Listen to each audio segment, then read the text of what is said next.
Oke guys, jumpa lagi dengan saya dan kali ini kita akan bahas resesi 2023 di mana Jokowi dalam suatu pidatonya mengatakan bahwa 2023 itu gelap. Ya, yang akan terjadi secara global yaitu resesi ekonomi akan melanda seluruh dunia. Bahkan ada beberapa orang lain mengatakan bahwa 2023 lebih ekstrim lagi mengatakan kiamat.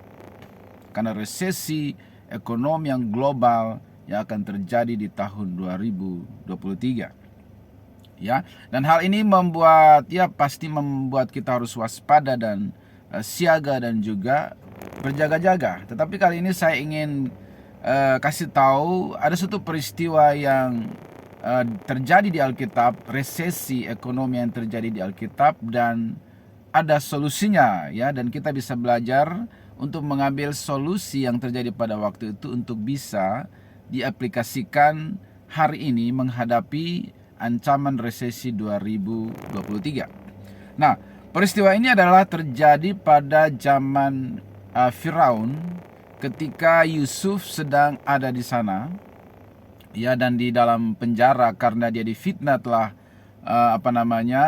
melakukan pelecehan seksual terhadap istri Potifar, kemudian dia dipenjarakan. Nah, kemudian di sisi lain suatu saat si Firaun ini bermimpi, ya. Mimpi ini sangat mengganggu dan menggelisahkan dia, yaitu dikatakan bahwa dia melihat di tepi sungai Nil, ya.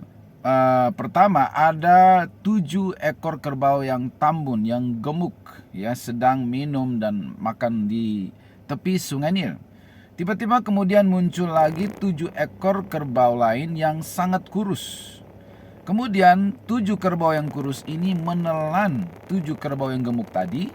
Tetapi anehnya 7 kerbau yang kurus ini tidak gemuk-gemuk, padahal mereka sudah memakan 7 kerbau yang gemuk itu. Ya, kemudian Firaun terkaget bangun. Ya, seperti itu. Gelisah, kemudian tidur lagi. Waktu tidur lagi, mimpi lagi yang mirip. Dia melihat ada 7 bulir gandum yang sangat gemuk.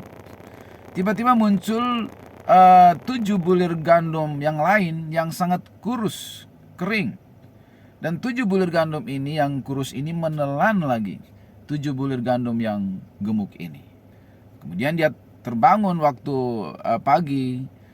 Dia sangat gelisah dan sangat terganggu dengan mimpi itu. Kemudian dia memanggil semua stafnya di istana, dan dia meminta supaya adakah di antara mereka yang bisa menerjemahkan mimpinya ini, karena sangat mengganggu, sangat seram, menakutkan. Itu ibarat kita sedang melihat, ya, ancaman resesi 2023 dan cemas, khawatir dan gelisah seperti Firaun yang mimpi buruk pada waktu itu. Nah, ketika dia mengumpulkan staf di istananya, ternyata tidak ada yang bisa menerjemahkan mimpi ini. Sampai akhirnya, singkat cerita, dipanggillah Yusuf pada waktu itu di penjara, dibawa keluar, lalu diperhadapkan kepada Firaun dan dia minta untuk menerjemahkan mimpi dari Firaun ini. Kemudian Yusuf diberi hikmat oleh Allah untuk menafsirkan atau menerjemahkan mimpinya, dan dia berkata, "Tuhan, ini pasti suatu peringatan dari Tuhan, karena 2 kali Tuhan bermimpi." Kemudian dia katakan bahwa 7 kerbau yang gemuk dan 7 gandum yang gemuk itu menandakan 7 tahun kelimpahan yang akan terjadi di tanah Mesir. Sedangkan 7 kerbau yang kurus dan 7 gandum yang kurus itu adalah 7 tahun berikutnya, di mana akan terjadi kelaparan yang luar biasa, resesi ekonomi yang luar biasa 7 tahun berikutnya.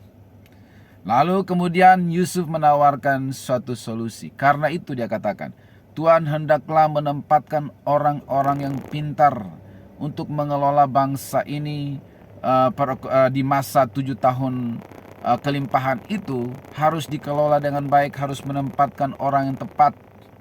Kemudian buatlah lumbung-lumbung untuk menampung hasil panen pada masa kelimpahan itu, ya, sehingga pada masa 7 tahun berikutnya, di masa kemarau, ya, tinggal itu dijual atau dikelola sehingga tersedia persediaan makanan ketika resesi terjadi. Wow, ide yang sangat cemerlang. Kemudian Firaun memutuskan untuk melantik dan mengangkat dia menjadi Perdana Menteri. Kayaknya kamu lah yang paling cocok untuk memikirkan hal itu dan mengatasi solusi ini. Ya, dan akhirnya Yusuf diangkat menjadi Perdana Menteri untuk mengatasi persoalan yang sangat mengkhawatirkan Firaun pada masa itu. Ya, nah, apa yang dapat kita pelajari, saudaraku, bahwa solusi yang sama yang diberikan oleh Yusuf untuk mengatasi ancaman resesi di Mesir atau seluruh dunia pada waktu itu, pada masa itu, solusi yang sama bisa diterapkan hari ini. Dan kita bersyukur bahwa kita punya presiden yang brilian, yang cerdas, yang telah menempatkan juga orang-orang yang tepat di kabinetnya. Sehingga saya akan bacakan beberapa pencapaian sejauh ini. Ya, yang pertama adalah dikatakan bahwa pasca Covid, Indonesia adalah negara dengan ekonomi yang stabil dan kuat pasca Covid. Yaitu kabar baik.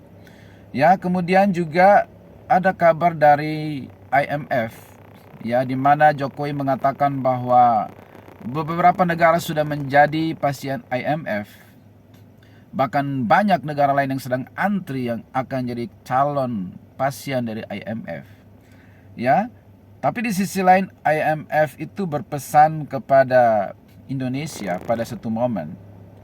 Dia katakan bahwa Indonesia tidak sedang berada di jurang krisis. Ini berita sekitar 3 bulan yang lalu. Ya, dikatakan bahwa Indonesia tidak sedang di jurang krisis. Ya. Kemudian Erick Thohir dalam suatu pidatonya juga berkata bahwa di tahun 2045 Indonesia akan menjadi negara dengan ekonomi terkuat keempat dengan rata-rata pertumbuhan ekonomi 5%. Ya.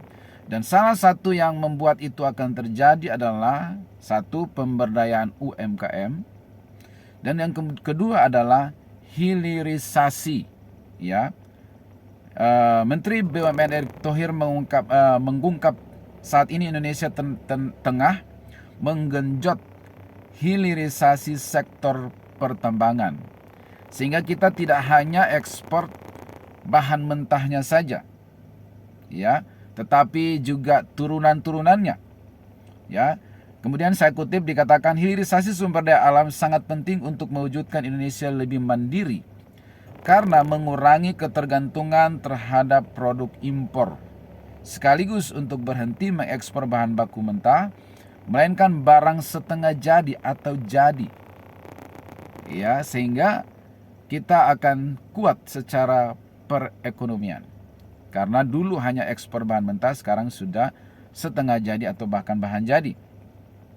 Nah, kemudian dikatakan bahwa saat ini pemerintah melalui holding BUMN Industri Pertambangan tengah melakukan inisiatif hilirisasi antara lain pembangunan smelter, pembentukan Indonesian Battery Corporation (IBC), dan gasifikasi batu bara menjadi DME.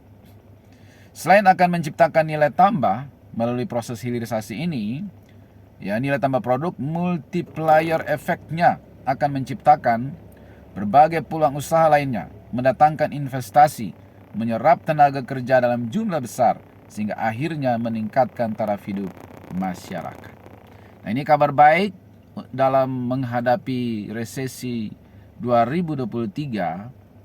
Walaupun demikian kita tetap waspada dan jangan lupa berdoa supaya kita Indonesia bisa luput dari resesi ini, karena bukan kuat dan gagah kita, tapi karena pertolongan Tuhan. Dan kita bersyukur dan terus support, ya, pemerintah saat ini, karena pemerintah yang terbaik yang dianugerahkan Tuhan kepada kita, yang brilian, yang sudah berpikir visioner jauh ke depan sampai 2045. Semoga bermanfaat. God bless.